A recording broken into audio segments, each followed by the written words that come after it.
Kita kembali ke Makassar, pemirsa. 3 orang warga di Makassar, Sulawesi Selatan menjadi korban penembakan oknum anggota kepolisian. 1 orang tewas, sementara 2 lainnya masih menjalani pemeriksaan di rumah sakit. Orang tua korban mendesak polisi transparan dan pelaku dihukum berat. Ratusan warga Jalan Barungan 3, Kelurahan Patinyolongan, Kecamatan Ujung Tanah, Kota Makassar, Sulawesi Selatan, menyambut kedatangan jenazah Anjas, korban salah tembak oleh oknum kepolisian. Isak tangis keluarga pun pecah begitu jenazah tiba di rumah duka. Anjas meninggal dunia setelah mengalami luka tembak di bagian kepala. Dia sempat kritis dan menjalani perawatan di Rumah Sakit Polri Bayangkara, Makassar.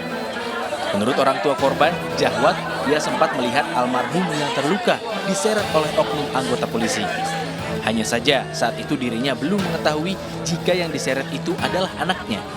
Orang tua korban pun berharap para oknum polisi yang telah melukai anaknya dihukum seberat-beratnya dan diproses secara transparan. Kita maunya Pak, supaya pelakunya diproses sesuai hukum yang berlaku. Selain menewaskan Anjas, aksi penembakan yang dilakukan oleh oknum anggota polisi mengakibatkan 2 warga lainnya terluka. Amar dan Iqbal mengalami luka tembak di bagian kaki hingga harus menjalani perawatan di Rumah Sakit Bayangkara, Makassar. Aksi penembakan itu terekam kamera CCTV milik warga.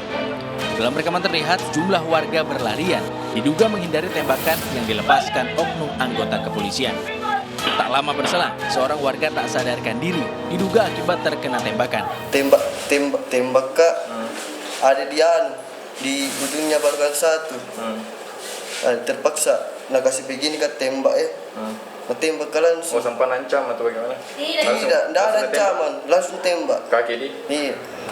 Insiden penembakan ini bermula saat seorang anggota polisi tengah melakukan penyelidikan kasus pengeroyokan.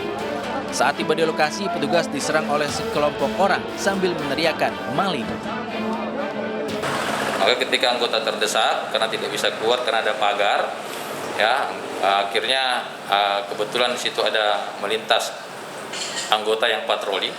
Kebetulan pada saat kemarin malam minggu itu antisipasi tawuran, ya akhirnya membebaskan anggota yang tadi terjebak di pagar itu karena diserang massa. Maka dari sejak itulah terjadi adanya penembakan, ya penembakan untuk membubarkan massa. Buntut insiden ini, 6 orang polisi diperiksa oleh bidang profesi dan pengamanan Polda Sulsel. Ke-6 polisi itu berasal dari Polsek Ujung Tanah dan Polres Pelabuhan Makassar. Dari Makassar, Sulawesi Selatan, tim liputan iNews melaporkan.